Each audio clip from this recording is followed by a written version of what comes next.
2-3 सालों का विवेचना पहले कर लेते। इस बार ज़्यादा बहुत कुछ मिला नहीं है मिडिल क्लास को, लेकिन 2024 में जब निर्मला सीतारमण बजट पेश कर रही थी तो उस समय उनका जो साड़ी का कलर था वो रेड कलर था। तो रेड कलर हमेशा खतरे की घंटी होती है।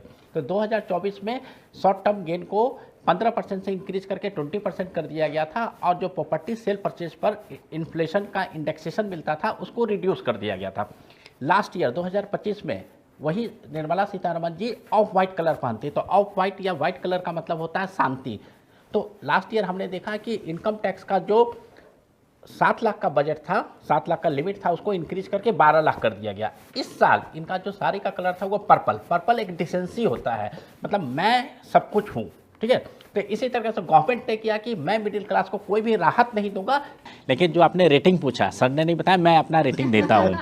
मैं हाँ जी, मेरे अनुसार ये 8 आउट ऑफ 10 रेटिंग है, क्योंकि बजट हम दो तरीके से देखते हैं। एक सोसाइटी, इंफ्रास्ट्रक्चर, कंट्री, और सेकंड होता है इंडिविजुअल के लिए। तो अगर हम बात करते हैं इंडिविजुअल टैक्स पेयर को क्या मिला, तो डेफिनेटली इंडिविजुअल टैक्स पेयर को कुछ भी नहीं मिला, क्योंकि लास्ट ईयर 2024 से 2025 के बीच में 7 लाख का लिमिट को 12 लाख का लिमिट कर दिया गया था, और पिछले 6 महीने पहले जीएसटी में भी काफ़ी रिफॉर्म किया गया था, जहाँ पर 28 से 18%, 12 से 5% और बहुत सारी चीज़ को 5 से 0 पे किया गया था। तो ये सिर्फ एक उम्मीद थी कि कुछ और बेनिफिट मिलेगा, क्योंकि हमारा दिल हमेशा दिल मांगे मोर, लेकिन ऐसा कुछ होता नहीं है। अब जो दूसरा पार्ट है कि as a society, as a country, as a हमें क्या मिला, तो यहाँ पर इंफ्रास्ट्रक्चर का जो 11 लाख करोड़ का बजट था उसको 12 लाख करोड़ बढ़ाया गया।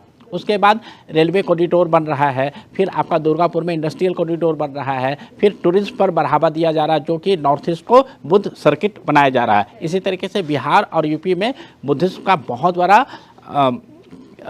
सर्कल है, जिसको हम अगर टूरिज्म में डेवलप करें तो काफ़ी बड़ा पैसा रिकवर किया जा सकता है। एजुकेशन पर बहुत ही अच्छा पॉलिसी लाया गया है। ये रिफॉर्म, जैसा कि प्रधानमंत्री ने बोला कि रिफॉर्म एक्सप्रेस है, तो रिफॉर्म एक्सप्रेस या जब कोई ट्रेन चलती है तो वो सिर्फ एक चीज़ पर नहीं होती कि सिर्फ बजट में क्या आया, क्योंकि मिडिल क्लास या टैक्स पेयर के आधार पर हम देखते हैं तो कुछ भी नहीं आया, क्योंकि जो भी बेनिफिट दिया गया था वो पिछले बजट में और 5-6 महीना पहले जीएसटी रिफॉर्म के नाम पर दे दिया गया। लेकिन इस बजट में जब हम बहुत सारी चीज़ों को ध्यान से देखेंगे तो आपको लगेगा कि हाँ, ये रिफॉर्म के एक्सप्रेस को बढ़ाया गया है। जैसे टूरिज्म सेक्टर को बढ़ाया जा रहा है, एजुकेशन में आप स्किल डेवलपमेंट पर फोकस किया जा रहा है, और उसके बाद आपका इंडस्ट्रियल कॉरिडोर बढ़ाया जा रहा है, और इंफ्रास्ट्रक्चर जो 11 लाख से 12 लाख